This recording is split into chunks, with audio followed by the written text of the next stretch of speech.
Hey, what up, guys? Brand Fixer. Today we're going to be doing part two of the getting the YZ250 running better.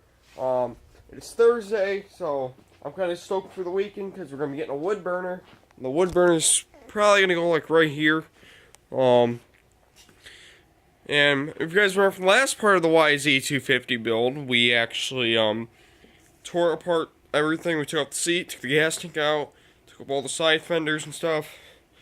And then what we did is we took out the carburetor, and by the way, I haven't fired this thing yet, so we took apart the carburetor for one reason, and that was because it had really bad issues with idling and starting, and then after I've owned it, it just got worse. So it was about trying to dig into that carburetor. I was actually waiting until I either replaced the rings or did a top end, but it's going to be a while since I got that race car now. And I got to get this put back together.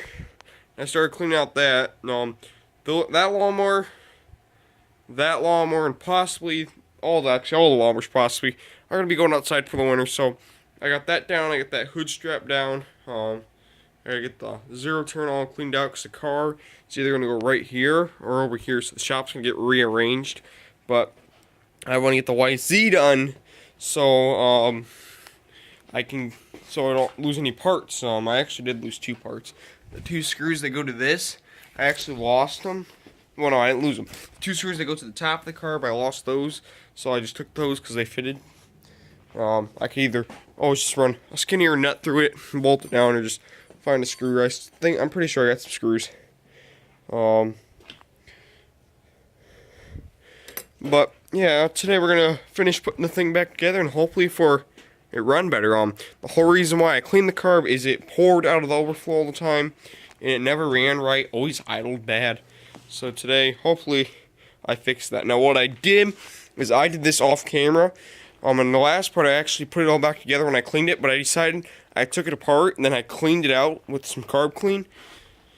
And then what I did is I tore apart the whole entire carb. Every single little nut and bolt I could take off, counting that choke. You see that screw right there for the choke? I took all that out. The idle screws, every little thing I could screw out, I took it apart. And what I did is I poured some regular gas in here, and then I threw the carburetor and everything. And look at all that black stuff that came out of it. I think it's worth tearing apart your carb. Now most of that's probably from the outside, but still, it worked so much better. And then what I did is once I got out of the regular gas, I cleaned out the carb clean, let it air dry for about 5 days just to make sure everything was out of it. Then last night I put it back together. It's a whole lot cleaner. You could also soak it in carb clean, but I like doing gas. Just because it's a 2-stroke, I think that's what happened is maybe it was running too rich and too much oil got in the carb and it just started clogging the inside of the carb. So it was a good thing to soak the carb. And I took the whole carburetor and soaked in there too. Everything I just soaked in that really. But let's get back together. Mostly everything's ready. So I guess it's good for our first startup. So I turn the fuel on and wait a few minutes to make sure it doesn't leak out the overflow. So it's been a little bit. No gas coming. Well, just a little bit, but it used to pour. But actually, no, that's from. I actually poured some spray on the airbox, so it's not leaking gas. As you guys remember, it leaked gas for. That's just from spraying some stuff down the airbox to help it start up. So that's not from that. So it's not leaking gas. Good. Twist throttle. Choke's not on. Took choke off. And we'll start it up for the first time. Alright, so let's get this going. Choke is off. That's on. This is off, so the choke's off. It's like cold. It's like 42 degrees out. Shit.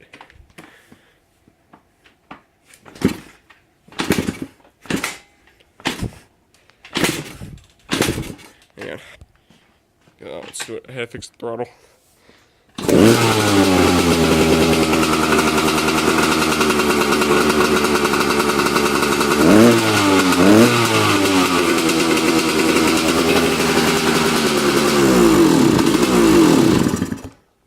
Okay. Yeah, she runs better.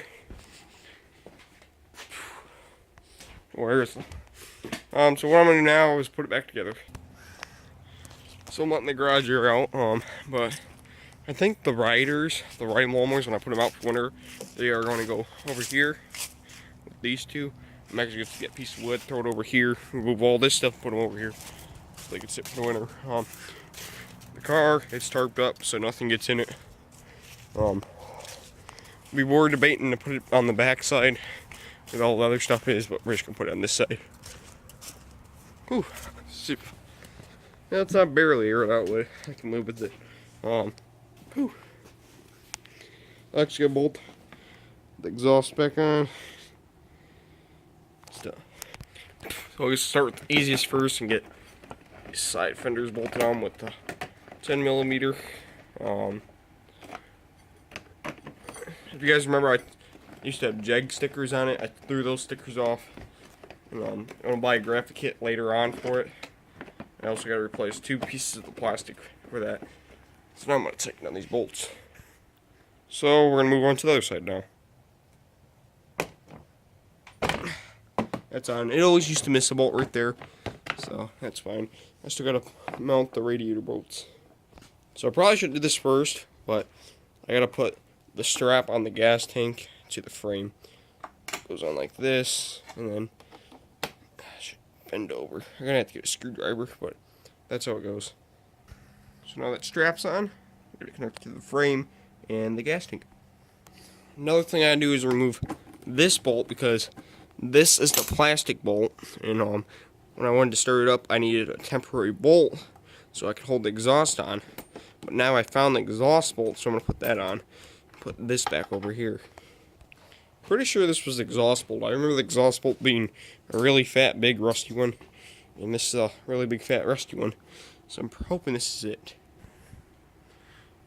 Yep, that's it. Now we can put the side fender back on.